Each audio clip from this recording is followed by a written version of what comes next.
Meski belum diketahui penyebab kematian santri Al-Furqon kelas 7 MTS, Roin Al-Hadi, sekretaris Pondok Pesantren, menegaskan bahwa pesantren tidak pernah memperlakukan hukuman kekerasan termasuk pemukulan terhadap para santriawan santriwati, baik dari para santri sendiri maupun tenaga pengajar. Pihaknya sendiri menyayangkan kekerasan di asrama Ponpes dan mengakui jika terjadi kelalaian karena kurangnya pengawasan. Selain korban Kian Lira Anugrah, menurut pihak Ponpes terdapat 4 santri yang mendapat hukuman 19 Agustus lalu.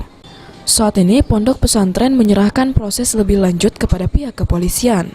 Selanjutnya, jika terbukti bersalah, Ponpes akan memberikan sanksi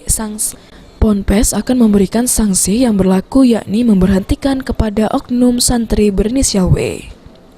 Untuk penyebab kematiannya secara pasti kita belum tahu, kita serahkan kepada pihak rumah sakit dan Polres Prabu-Mulih untuk mendalami kejadian ini.